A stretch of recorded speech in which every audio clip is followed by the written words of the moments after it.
Agora na CBN, Café, Saúde e Direito, com Stefano Cossenza.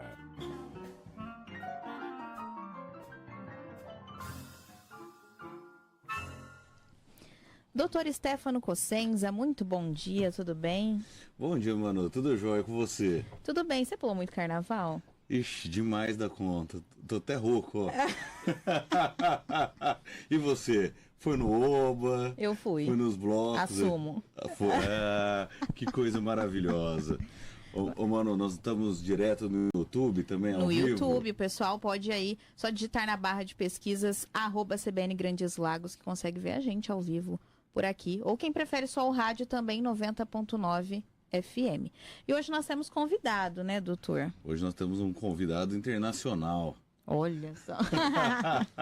Para falar sobre fusões e aquisições. Tem um nome em inglês, gente, mas eu não vou me atrever a falar. Se o doutor Stefano quiser, ele fala. E o convidado é o doutor Takashi Hida. Muito bom dia, seja bem-vindo. Bom dia, muito obrigado pelo convite. Bom dia. Ô, Takashi, obrigado por você ter vindo aqui, aproveitado que você estava em São José do Rio Preto, e falar um pouco aqui para os nossos ouvintes sobre a questão da saúde e o empreendedorismo na área da saúde, porque isso é muito importante, que uma coisa que a gente sempre traz aqui no programa é que, além de médico, existem muitas formas do profissional se desenvolver, além da parte técnica da medicina. E trazendo um pouco desse assunto, eu gostaria que você falasse por que você escolheu medicina, se é uma questão familiar, se foi uma questão de dom, e por que você optou por oftalmologia. Fala um pouco aí da sua trajetória.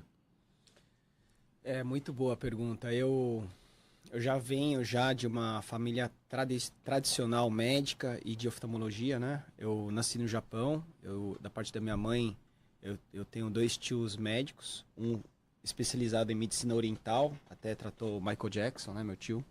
E o outro é vascular, hoje está na área de ortomolecular, foi o presidente da Sociedade Mundial de Ortomolecular. E meu pai e meu irmão são oftalmologistas. Então meu pai, ele foi quem abriu o departamento de oftalmologia da Unesp, que é a Estadual de São Paulo, né? Ele fez a residência no Japão e nesse intervalo ele conheceu minha mãe e eu nasci no Japão, né? Hoje meu irmão mais velho é oftalmologista, trabalha na USP e na Unifesp, né?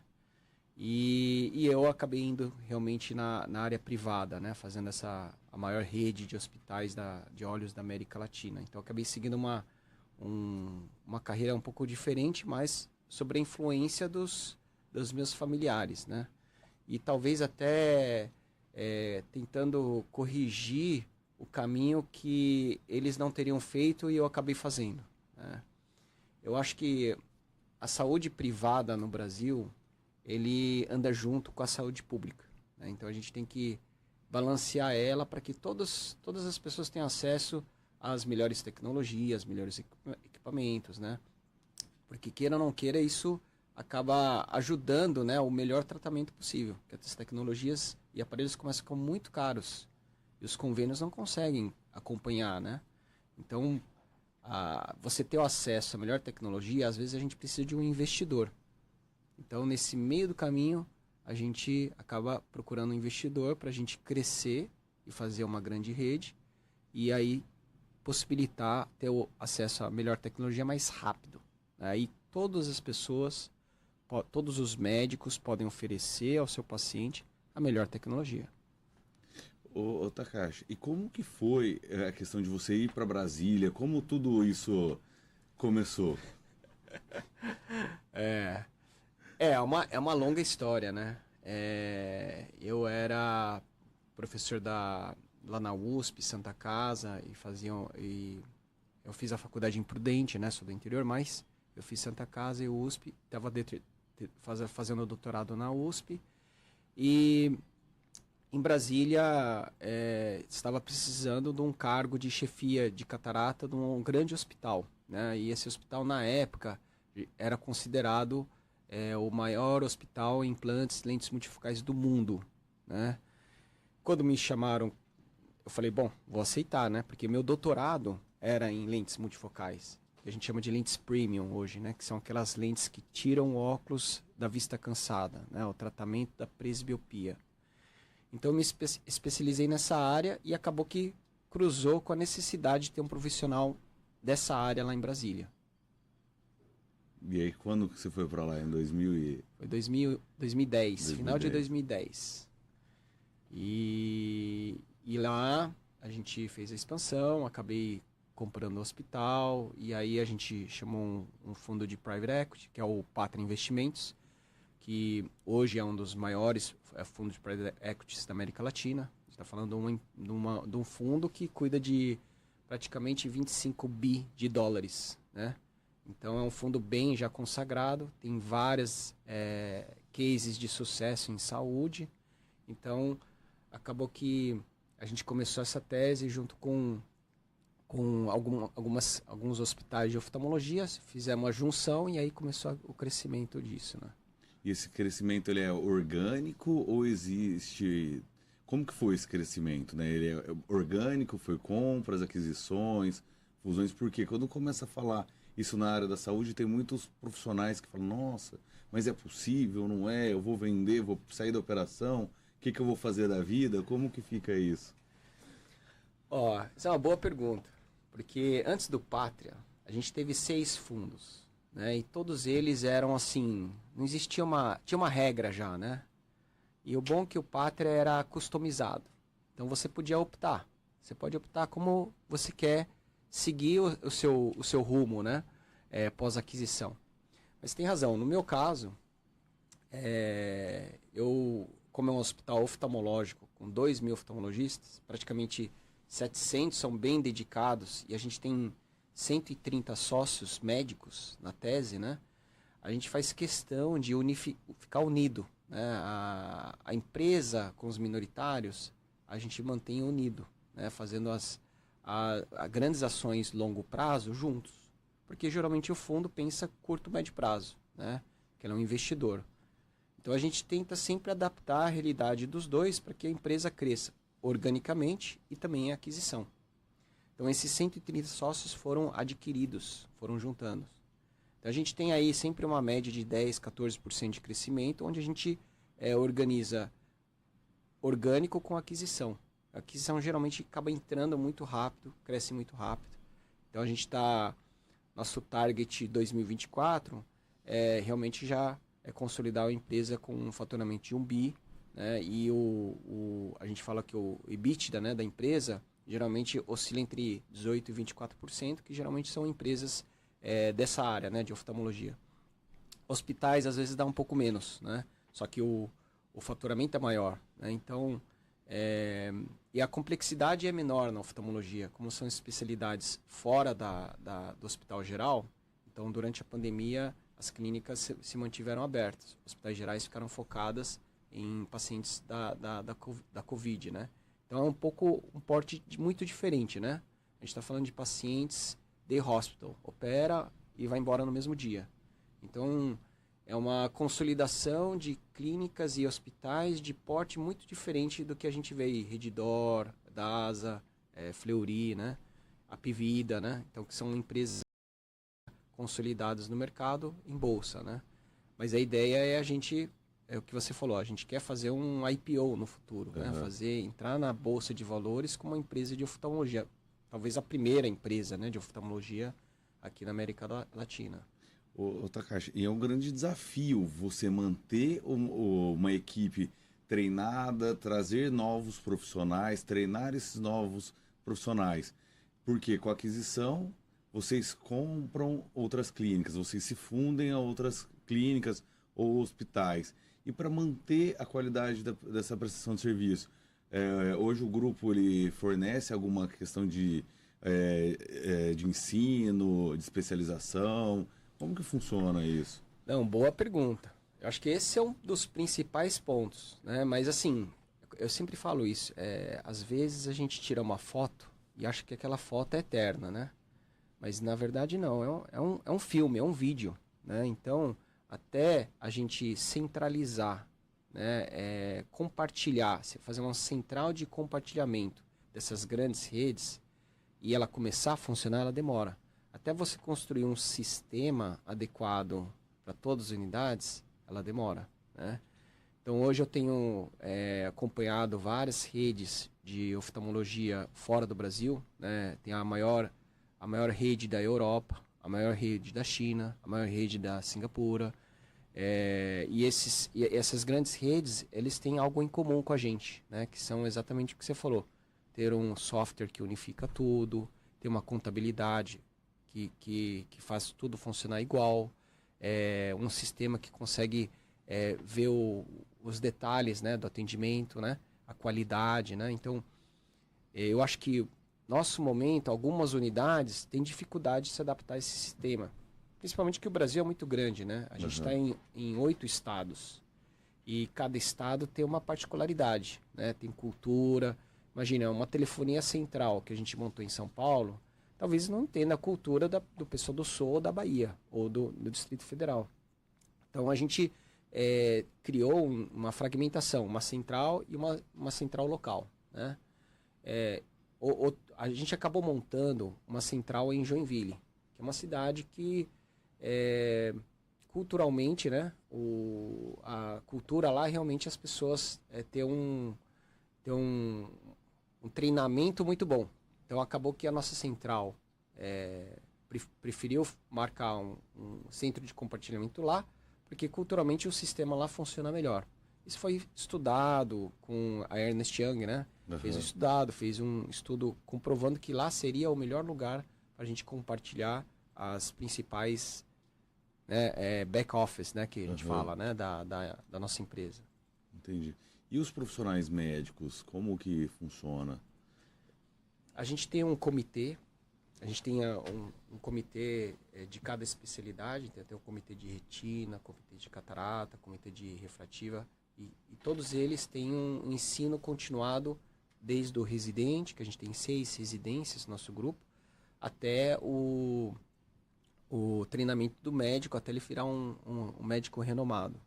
E a gente tem uma plataforma que chama Opt Academy, né, que a gente continuamente grava aula, a gente aplica prova, né, para a residência e o fellow, para a gente ter uma continuação. A gente oferece pós-graduação, doutorado, mestrado, e também a gente oferece também a área de pesquisa.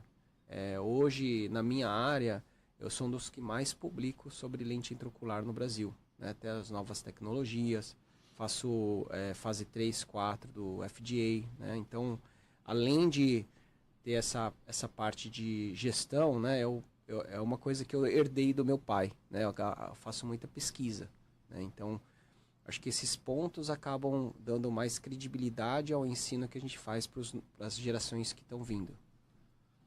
Que legal. E como que você vê a medicina oftalmológica no Brasil em relação ao mundo?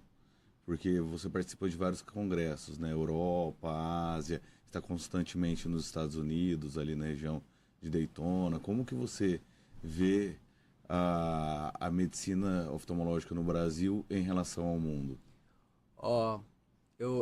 Boa pergunta. Isso é muito bom. É uma parte muito boa, né, para nós brasileiros, mostrar que nós estamos muito à frente, né, em termos de tecnologia.